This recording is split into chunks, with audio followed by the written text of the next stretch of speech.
I'm John Beaudin from the Aircom Radio Network and our brand new review of the James Taylor album, Before This World. I've often wondered if James Taylor's the type of guy to ask for directions. After all, he's got sort of a shy, humble demeanor about him.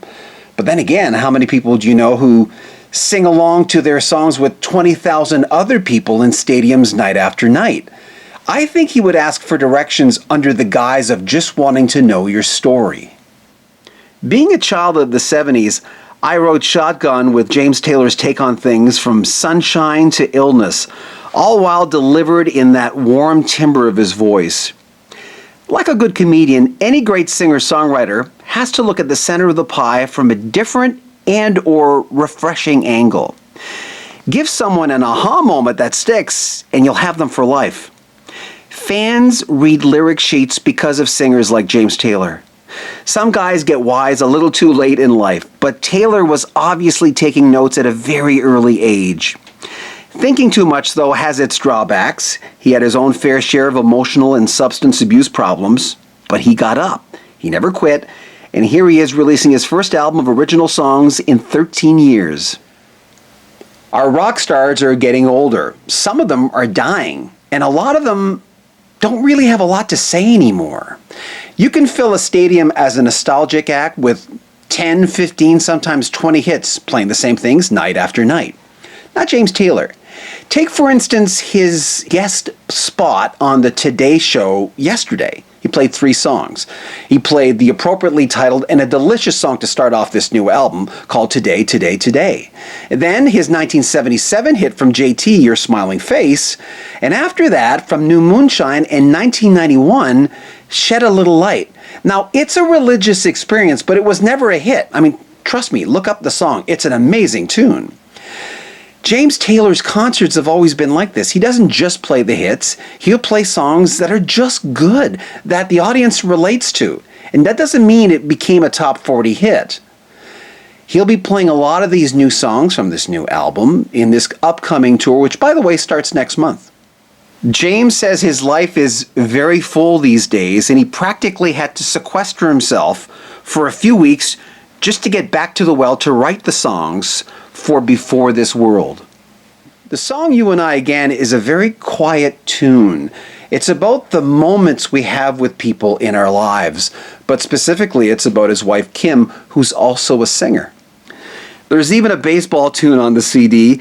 Angels of Fenway revisits that 86-year drought of the Boston Red Sox.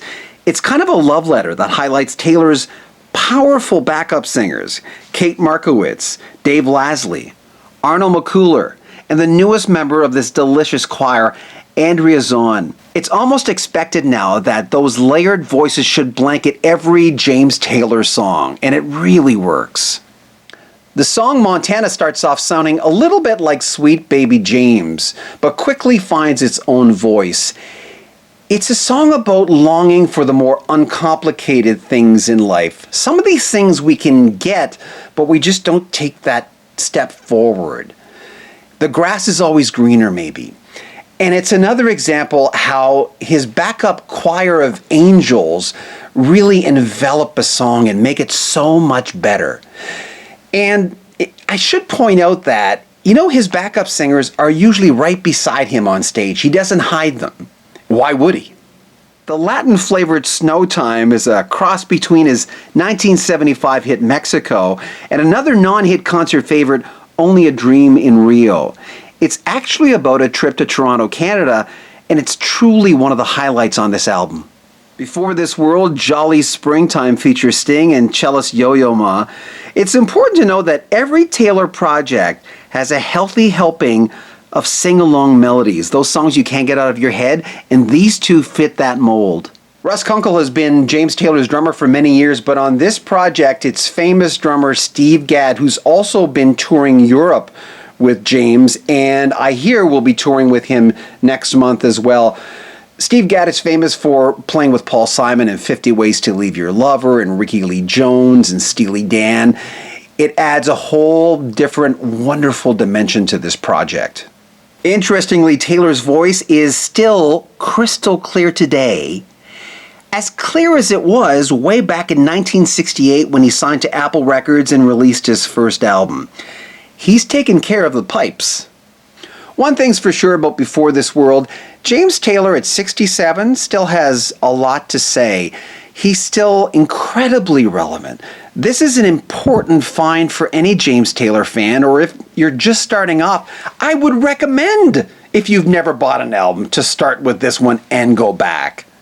James Taylor, Before This World, highly recommended. I'm John Beaudin. Remember, please subscribe to our channel. Take care.